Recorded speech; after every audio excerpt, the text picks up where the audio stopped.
میرا نام روبینہ ہے اور میں پنجاب کے ایک ضلع ساہیوال سے تعلق رکھتی ہوں۔ میری زندگی بہت خوشحالی سے گزر رہی تھی، لیکن ضروری تو نہیں کہ انسان کی زندگی ہمیشہ ایک ہی ڈگر پر چلتی رہے۔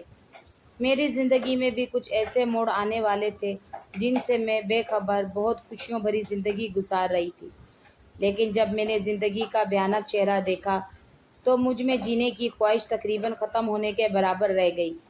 اس سب سے پہلے میں اپنے خاندان اور دوستوں کے ساتھ ایک خوبصورت زندگی بسر کر رہی تھی۔ میرے خاندان کا ساتھ میری زندگی کا روشن ترین باب تھا۔ ہم ایک دوسرے کا سہارا تھے، خوشیوں اور غموں کو ایک ساتھ بانٹتے رہتے تھے۔ ہم ایک دوسرے کے لیے اہم ہوتے تھے اور ہر گھڑی ایک دوسرے کے ساتھ ہوتے تھے۔ میری دوست بھی میری زندگی کا اہم حصہ تھے۔ ہم مل کر مذاق کرتے، سفر کرتے اور کئی مشترکہ دلچسپیوں کا حصہ بنتے تھے۔ ہم ایک دوسرے کی خوشیوں میں حصہ لینا جانتے تھے اور مشکل وقتوں میں بھی ایک دوسرے کی حمایت کرتے تھے۔ میرے گھر میں میرے والد صاحب، میری والدہ، میں اور ایک چچا تھے۔ میرے والد صاحب سرکاری ملازم تھے اور میرے چچا تقریباً پچھلے 9 سال سے دبئی میں ملازمت کرتے تھے۔ ہمارے گھر والے آپس میں ایک دوسرے سے بہت محبت اور پیار کرتے تھے۔ چچا کو ہم سے ملے 9 سال ہو چکے تھے۔ وہ بھی پاکستان آنا چاہتے تھے، لیکن انہیں چھٹی نہیں ملی تھی۔ ہمیں اپنے چچا کی بہت یاد آتی تھی۔ ہم گھنٹوں ان سے فون پر بات کرتے رہتے اور ہمیشہ ان کے پاکستان آنے کا انتظار کرتے رہتے ہیں۔ چچا بھی ہمیں بہت یاد کرتے تھے اور ہم سے ملنے کے لیے تڑپتے تھے۔ ہماری خوشحالی زندگی میں ایک صرف ہمارے چچا کی کمی تھی۔ ہمارے چچا کی ابھی تک شادی بھی نہیں ہوئی تھی۔ میری والدہ ہر وقت ان کے لیے رشتے تلاش کرتی رہتی کہ جب وہ پاکستان آئیں گے تو ان کی شادی کروائیں گے۔ میری والدہ کو کبھی کبھی میں یہ کہتی کہ آپ کو مجھ سے بھی زیادہ چچا سے محبت کرتی ہیں۔ وہ میری بات اکثر ہنس کر ٹال دیتی، لیکن انہیں کیا علم تھا کہ وہ جن دیور سے بیٹوں جیسا پیار کرتی ہیں وہ ان کے ساتھ کیا کرنے والے ہیں، انہیں کس تکلیف سے دوچار کرنے والے ہیں۔ اب سوچتی ہوں تو لگتا ہے میری زندگی کے دکھ ان دکھوں کے آگے کچھ نہیں جو میری والدہ نے سہے ہیں۔ زندگی کبھی کبھار بے فکرانہ لمحات پیش کرتی ہے، جب ایک لمحے میں خوشی کی لہر ہمارے دلوں کو ڈھا لیتی ہے۔ ہمارے گھر بھی خوش کا وہ لمحہ آن پہنچا تھا کہ جس کا انتظار ہم نہ جانے کتنے برس سے کر رہے تھے، لیکن ہمیں کیا خبر تھی کہ ہم دراصل اس خوشی کا نہیں بلکہ ایک بہت بڑے غم کا استقبال کرنے والے ہیں۔ اس دن فون کی گھنٹی بجی تو دراصل وہ ہمارے پرسکون دلوں کو خطرے کی گھنٹی بج کر آگاہ کر رہی تھی، لیکن ہم اس وقت خوشی سے نہال اس بات پر دھیان نہ دے سکے۔ ہوا کچھ یوں کہ ایک دن میں کالج سے گھر پہنچی تو فون کی گھنٹی بج رہی تھی۔ میں نے جوں ہی فون کی گھنٹی اٹھائی تو آگے چچا جان مخاطب تھے۔ انہوں نے ہمیں خوشخبری سنائی کہ وہ پاکستان آ رہے ہیں۔ یہ سن کر میں بہت خوش ہوئی، کیونکہ میرے چچا کے متعلق مجھے خود تو زیادہ یاد نہیں تھا۔ جب وہ دبئی گئے تب میں چھوٹی تھی، لیکن میرے والدین سے میں تمام واقعات اتنی مرتبہ سن چکی تھی کہ مجھے اب اپنے چچا کی ہر عادت ازبر ہو گئی تھی اور میں ان سے ملنے کے لیے بہت پرجوش تھی۔ لیکن کسی نے سوچا تھا کہ ان سے ملنا ہمیں خوشیوں سے نہیں غم سے دوچار کر دے گا۔ میں تو جیسے خوشی سے جھوم اٹھی تھی، میرا دل باغ باغ ہو گیا۔ مجھے تو ایسے لگا جیسے ایک پل میں گھر کو سر پر اٹھا لوں گی۔ یہ میری زندگی کی ایک بہت بڑی خوشخبری تھی۔ میرے چچا جان 9 سال بعد پاکستان واپس آ رہے تھے۔ جس گھڑی کا انتظار ہم مدتوں سے کر رہے تھے، وہ وقت آن پڑا تھا کہ چچا جان ہم سے ملنے پاکستان آ رہے تھے۔ میرا تو خوشی سے آنسو نکلنا شروع ہو گئے۔ میں ان کے آنے کی خبر سن کر پھولی نہ سمائی، مگر اس خوشی کی خبر کے بعد ایک ایسا تناؤ میں گر گئی کہ جس کا اندازہ لگانا بہت مشکل ہے۔ میرے گھر میں جوں ہی یہ خبر پھیلی، میرے والدین نے چچا کی واپسی کی تیاریاں شروع کر دی۔ میرے والد نے خاندان بھر میں فون کر کے ایک بہت بڑی دعوت کا اہتمام شروع کر دیا اور میری والدہ کا بس نہ چلتا تھا کہ آج ہی میرے چچا کی پسندیدہ ہر ڈش بنا لے۔ ان کا کمرہ جو تقریباً 2 دن بعد صاف ہوتا تھا، ایک مرتبہ پھر نئے سرے سے سیٹ کیا جا رہا تھا۔ ان کے لیے الگ الگ تحفے لائے جا رہے تھے۔ میری والدہ ان کی شادی کرانا چاہتی تھی، لہٰذا وہ مختلف جگہوں پر لڑکیاں بھی تلاش کر کے رکھ لینا چاہتی تھی، لیکن ہمیں بالکل اندازہ نہ تھا کہ یہ تمام خوشیاں جو میری والدہ بہت چاہ سے دیکھنا چاہتی ہیں، وہ یہ تمام خوشیاں نہیں دیکھ پائیں گی، بلکہ خود ہی تکلیف میں مبتلا رہیں گی، وہ بھی اس شخص کے ہاتھوں جس کے متعلق وہ تصور بھی نہیں کر سکتی ہیں۔ ایسے خیر میری والدہ تیاری کرتی رہیں، لیکن اچانک ان کی طبیعت بگڑنا شروع ہو گئی۔ اور دیکھتے ہی دیکھتے وہ 2 دن کے اندر اندر ہمارے ہاتھوں میں آ گئی۔ ڈاکٹرز نے بتایا کہ انہیں کینسر کی بیماری ہے، لیکن کبھی اس کی تشخیص نہ ہوئی، اور اب اچانک ہی کینسر بہت تیزی سے جسم میں پھیل گیا ہے۔ یہ بات میرے چچا سے چھپا لی گئی کیونکہ وہ ویسے بھی آ رہے تھے، لہٰذا ان کی واپسی سے صرف چند دن پہلے انہیں اس پریشانی میں مبتلا نہ کرنے کا یہ فیصلہ میری والدہ کا تھا، جس کا ہم نے احترام کیا۔ یہ میری زندگی کا پہلا جھٹکا تھا جس سے میں سنبھل بھی نہ تھی کہ زندگی نے فوراً ہی مجھے اپنا اصل چہرہ دکھانا شروع کر دیا، اور میری زندگی میں یوں بدلاؤ آتے گئے کہ میں بھول لی گئی کہ خوشی آخر ہوتی کیا ہے۔ کوئی مجھ سے ملتا تو کہتا کہ تم ایک ماہ میں اتنا کیسے بدل گئی ہو، اور میں مسکرا بھی نہ پاتی۔ میری والدہ کی طبیعت دن بدن بگڑتی جا رہی تھی، اور مجھے لگتا تھا جیسے جان میرے جسم سے نکل رہی ہو۔ میں نے آج تک اپنی والدہ کو یوں بستر پر بیمار ہو کر پڑے ہوئے نہیں دیکھا تھا، اور مجھے سمجھ نہیں آتی کہ میں کیا کروں جو وہ پھر پہلے جیسی ہو جائیں، لیکن اب زندگی میں پہلے جیسا شاید کچھ بھی نہ بچا تھا۔ میرے چچا کے آنے سے ایک دن قبل میری والدہ کی طبیعت بہت زیادہ خراب ہو گئی تھی، لیکن یوں لگتا جیسے وہ کسی کے انتظار میں ہو۔ وہ ہمارا شک بالکل درست تھا، وہ میرے چچا کے انتظار میں تھی، اور جس دن میرے چچا نے اس ملک کی سرزمین پر 9 سال بعد قدم رکھے اور اپنے گھر کا رخ کر کے ہمیں اپنا چہرہ دکھایا، اس کے اگلے گھنٹے ہمارا گھر کہرام مچ چکا تھا۔ میری والدہ کا انتقال ہو گیا تھا۔ ایک ہفتے پہلے تک ہم خوشی کی لہر میں تھے، اور اب ایک غمناک سفر پر لوٹ رہے تھے۔ میں اپنے آنسوؤں کو نہیں روک سکی اور اس بھری دنیا میں خود کو اکیلا محسوس کر رہی تھی۔ وہ لمحہ تھا جب میں سوچ رہی تھی کہ یہ خواب ہو سکتا ہے، مگر حقیقت سامنے آنے پر میری دنیا ہی منقلب ہو گئی۔ میں دھاڑے مار مار کر رونے لگی۔ میرے والد صاحب بھی غم سے نڈھال تھے۔ میری والدہ کی وفات نے میری روح کو چھوا تھا، اور میں بالکل خاموش ہو کر رہ گئی تھی۔ ان کی دل کی دھڑکنیں بند ہو گئیں اور ہمیں اکیلا چھوڑ کے وہ اس دنیا سے چلی گئیں۔ لیکن مجھے یوں لگتا تھا جیسے وہ نہیں بلکہ میں ہوں جس کے دل نے مزید دھڑکنے سے انکار کر دیا ہے۔ میں سوچ رہی تھی اب میری زندگی کا کیا فائدہ، میں اپنے والدہ کے بغیر کیسے زندگی گزاروں گی۔ میرا دل غم سے نڈال تھا، اب میرے پاس کچھ بھی نہیں بچا تھا۔ اچانک اس حادثے نے سب کچھ بدل کر رکھ دیا۔ یہ حادثہ بغیر کسی پیش گوئی کے آیا اور میری زندگی کو مکمل طور پر تباہ کر گیا۔ اس دنیا کا سب سے عزیز رشتہ مجھ سے جدا ہو گیا۔ اس دل کو ٹھوکر لگی اور میرے روزمرہ کی زندگی میں بے چینی اور بے قراری کا دور چلا گیا۔ مجھے لگتا تھا شاید یہ غموں کی حد ہے، اب زندگی میں مزید کوئی غم مجھے بے چین نہیں کر سکے گا۔ لیکن میں غلط تھی۔ میری زندگی میں فوراً ہی کچھ ایسا ہوا جو میری ماں کی موت سے بھی بڑا صدمہ تھا میرے لیے، اور میں حیران تھی کہ آخر اتنا کچھ سہ کر اور دکھ دیکھ کر میں کیسے زندہ ہوں۔ میں سوچتی کہ کیا میں بے حس ہو گئی ہوں۔ اب میں خود ہر دم الجھی ہوئی محسوس کر رہی تھی، اور تشویش کی لہریں میرے خیالات کو ہلا رہی ہیں۔ میرے آنکھوں میں اب تاریکی چھا گئی تھی اور میرے دل کی دھڑکنوں میں بے چینی کی لہریں ڈھل رہی تھیں۔ میں اپنے آپ ارد گرد کو دیکھ رہی تھی۔ میں دوسرے لوگوں کی خوشیوں میں شامل نہیں ہو سکتی۔ میری خوش و خرم دنیا اب ختم ہو گئی تھی، اور میری زندگی کی رنگینیاں بہت دور چلی گئی تھیں۔ ہوا کچھ یوں کہ مجھے اکثر خواب آنے لگے کہ میری والدہ مجھ سے کہتی کہ تمہارے چچا میرے ساتھ ظلم کر رہے ہیں، مجھے اس صحن سے نکالو اور مجھے اصل قبرستان میں دفناؤ۔ پہلے پہل تو مجھے لگا کہ شاید میری والدہ کی بے انتہا یاد آنے کی وجہ سے میں یہ خواب دیکھ رہی ہوں، کیونکہ وقت گزرنے کے باوجود بھی میری والدہ کا انتقال میرے دل کو مزید دکھی کرتا رہا۔ وہ بہت پیاری اور محبت بھری شخصیت تھی جنہیں یاد کر کے میرے دل میں کمی کا احساس ہوتا ہے۔ لیکن جب مجھے 3 دن مسلسل یہ خواب آیا تو میں تشویش کا شکار ہو گئی۔ میں اپنے چچا پر شک نہیں کر سکتی تھی، لیکن اب اس خواب کو بھی نظر انداز کرنا میرے لیے ممکن نہ تھا۔ دراصل میری والدہ شادی کر کے جب ہمارے گھر آئیں تو میرے چچا کی عمر صرف 5 سال تھی۔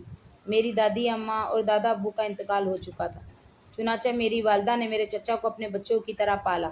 وہ ان سے بہت محبت کرتی تھی، ان کو اپنے سگے بیٹے کی طرح چاہتی تھی۔ میرے چچا بھی میری والدہ کو اپنی سگی ماں کی طرح سمجھتے تھے، ان کی ہر بات مانتے۔ میرے والد اور والدہ نے میرے چچا کو پڑھایا لکھایا۔ پڑھائی مکمل ہونے کے بعد میرے چچا نے ملازمت ڈھونڈنا شروع کر دی۔ بہت تلاش پر انہیں پاکستان میں کوئی نوکری نہ ملی۔ میرے والد صاحب کی کوشش پر آخر کار ان کی دبئی میں ملازمت لگ گئی۔ وہ ہمیں چھوڑ کر نہیں جانا چاہتے تھے، لیکن میرے والد صاحب ان کا بہتر مستقبل چاہتے تھے۔ چنانچہ میرے والد صاحب کے اصرار پر چچا جان ہمیں روتا چھوڑ کر دبئی چلے گئے اور دبئی میں ہی مقیم ہو گئے۔ میری والدہ انہیں بہت یاد کیا کرتی تھی، ان سے اپنے سگے بیٹے کی طرح محبت کرتی تھی، ہمیشہ ان کا انتظار کرتی رہتی تھی کہ وہ کب پاکستان آئیں گے۔ چنانچہ جب ان کے آنے کا وقت ہوا تو یہ خوشی میری والدہ کے لیے بہت بڑی تھی، لیکن قسمت کو کچھ اور ہی منظور تھا، اور میرے چچا کے آتے ہی اسی دن میری والدہ کا انتقال ہو گیا۔ جب میرے چچا پاکستان پہنچے اور میری والدہ کی اس حالت کو دیکھا تو بہت زیادہ رنجیدہ ہوئے۔ وہ روتے جاتے اور کہتے کہ انہیں پہلے کیوں نہ بتایا کہ یہ سب ہو گیا ہے، اور ابھی وہ میری والدہ کی بیماری کے صدمے میں ہی تھے کہ 1 گھنٹے میں میری والدہ کا انتقال بھی ہو گیا، جو ہم سب کے لیے ہی ایسا موقع تھا کہ کسی کو صبر نہیں آ رہا تھا۔ سب سے بری حالت میرے چچا کی تھی، جو 9 سال بعد واپس آئے اور آتے ہی انہیں اس غم سے دوچار ہونا پڑا تھا۔ وہ میری والدہ کی چارپائی پر لپٹ کر روتے رہے۔ میرے چچا کے دماغ پر میری والدہ کی وفات کا گہرا صدمہ پہنچا، جس سے ملنے کے لیے وہ پچھلے 9 سال سے تڑپ رہے تھے۔ جب ان سے ملنے کا وقت آیا تو میری والدہ اس فانی دنیا سے رخصت کر گئیں۔ اس دوران میرے والد صاحب نے میری والدہ کے دفن کے لیے کہیں کوشش کی، لیکن میرے چچا کی غمناک حالت کی وجہ سے ان کی تدفین کا عمل مشکل ہوا۔ چچا میری والدہ کے جنازے کو اپنی آنکھوں سے دور نہیں ہونے دے رہے تھے۔ میرے والد صاحب میری والدہ کو دفن کرنا چاہ رہے تھے، لیکن میرے چچا کی غم سے یہ حالت تھی کہ وہ میری اماں کو دفن نہیں کرنے دے رہے تھے۔ میرے والد صاحب اور رشتہ داروں کے اصرار پر میرے چچا راضی ہوئے اور یہ شرط رکھی کہ میری ماں جیسی بھابھی کو میرے گھر کے صحن میں دفن کیا جائے۔ ان کا غم اور دل توڑنے والا منظر دیکھ کر سارے اسی بات پر راضی ہو گئے۔ ہمارا گھر کافی وسیع تھا، لیکن اس کا صحن دور تھا۔ اسے پورا کرنے کے لیے ہم نے خاندانی صحن کو تیار کیا، جو میری والدہ کے دفن کے لیے مناسب ثابت ہوا۔ اس عمل کے زمرے میں ہم نے مختلف آئینی رسوم و رواج کا خیال رکھا۔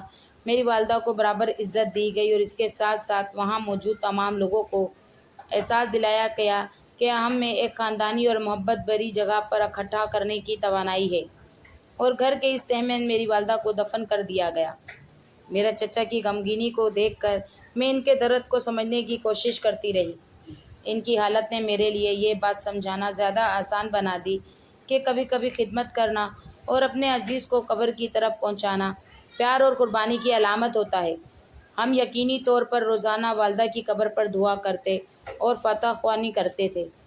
یہ عمل ہمارے لیے انتہائی اہمیت رکھتا ہے، کیونکہ یہ ہمارے قدموں کو قائم رکھتا ہے اور میری والدہ کی روح کو آرام دیتا تھا۔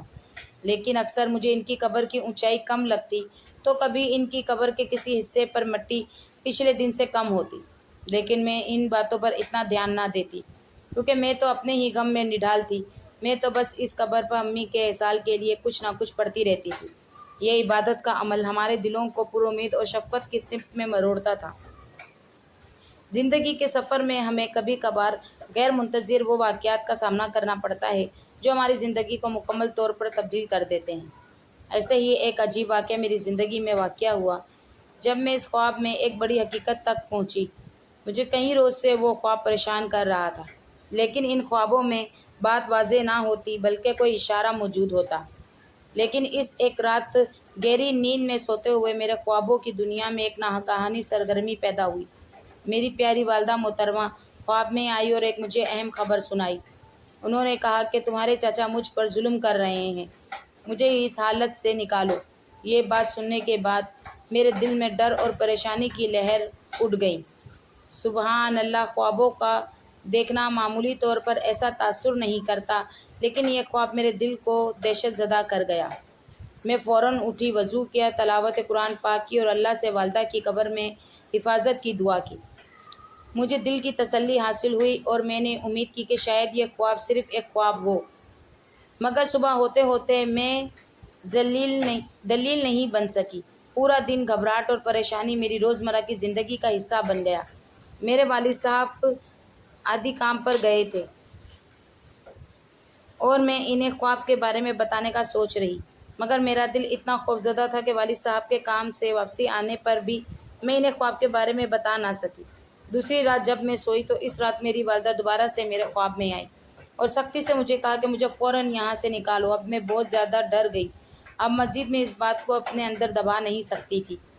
اور فوراً والد صاحب کے پاس گئی، انہیں جگایا اور سارا واقعہ بتایا۔ میرے والد صاحب نے اندازہ لگایا کہ شاید قبر میں ان کی میت کو نقصان پہنچ رہا ہے۔ میرے والد صاحب فوراً اٹھے اور قبر کے پاس گئے اور قبر کی کھدائی شروع کی۔ جب میرے والد قبر کی کھدائی کر رہے تھے تو وہ قبر برابر نہ تھی، حالانکہ دن کے وقت ایسا نہ ہوتا تھا، لیکن اپنی پریشانی میں میرے والد نے اس بات میں زیادہ دھیان نہ دیا اور اپنے کام کو کرتے رہے، یہاں تک کہ میرے والد صاحب نے قبر کی مٹی ہٹائی تو نیچے جو منظر ہم نے دیکھا تو ہمارے سر پر آسمان پھٹ گیا۔ وہاں میری والدہ کی میت کی بجائے میرے چچا لیٹے ہوئے تھے اور میری والدہ کی میت وہاں پر موجود نہ تھی۔ میرے والد کو دیکھ پہلے چچا گھبرائے، پھر پرسکون ہو گئے۔ میرے والد نے انہیں باہر نکالا اور قبر میں دیکھا تو میرے چچا نے اپنے کمرے سے ایک سرنگ قبر تک کھودی ہوئی تھی۔ یہ دیکھ کر ہم حیران و پریشان ہوئے۔ ہمیں علم ہوا کہ سرنگ کے ذریعے وہ قبر میں داخل ہوئے تھے۔ میرے والد صاحب نے چچا سے اس امر کے بارے میں پوچھا کہ میری بیوی کی میت کہاں ہے۔ میرے چچا پہلے پہل تو بتانے سے گریز برتتے رہے، لیکن میرے والد کا بے پناہ غصہ دیکھ کر انہوں نے آخر حقیقت سے پردہ اٹھا دیا۔ اس حقیقت کو جان کر ہمارے رونگٹے کھڑے ہو گئے کہ ہمیں اس گھر میں ہوتے عمل کا علم کیسے نہ ہو سکا۔ انہوں نے بتایا کہ ان کی میت میرے کمرے میں ایک کونے میں ہے۔ یہ سن کر میری آنکھوں کے سامنے اندھیرا چھا گیا کہ میرے جن چچا سے میری والدہ اتنی محبت کرتی تھی، وہ چچا میری والدہ کی میت بے حرمتی کس طرح کر سکتے ہیں۔ اس وقت مجھے بہت افسوس ہوا، لیکن میرے چچا نے کہا کہ مجھے ان کی بڑی فکر ہوتی ہے کہ آخر بھابھی یہاں کیسے رہتی ہوں گی۔ وہ تو ہر وقت گھومتی پھرتی اور سب سے باتیں کرتی تھی، اب یوں سارا دن یہاں اکیلے کیسے گزارتی ہوں گی۔ اس لیے ان کی قبر میں رات کے وقت میں لیٹ جاتا ہوں، ان کا دیدار بھی کر لیتا ہوں اور ان کی جگہ اس اندھیری قبر میں لیٹ جاتا ہوں۔ اس امر سے اور ان کی ایسی باتیں سن کر ہمیں جو سمجھ آ رہا تھا ہم سمجھنا نہیں چاہتے تھے، لیکن اس بات کا اندازہ لگایا جا سکتا تھا کہ میرے چچا کو میری والدہ کی وفات کا گہرا صدمہ پہنچا تھا۔ میں والد یہ سن کر اضطراب کا شکار آنے لگے۔ ہم نے اپنے غم میں اس بات پر دھیان ہی نہ دیا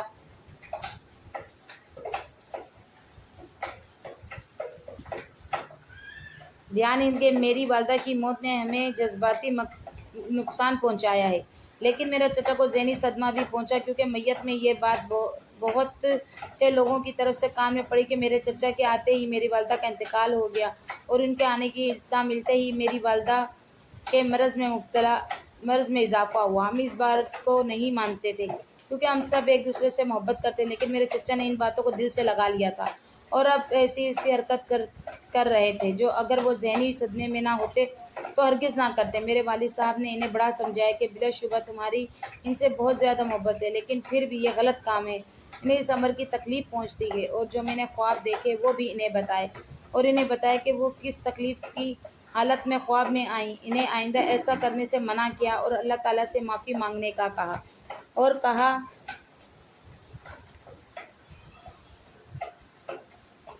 کہ تمہاری یہ اس طرح کی محبت انہیں تکلیف دیتی ہے، کیا تم چاہتے ہو کہ انہیں تکلیف پہنچے؟ یقیناً تم ایسا ہرگز نہیں چاہو گے۔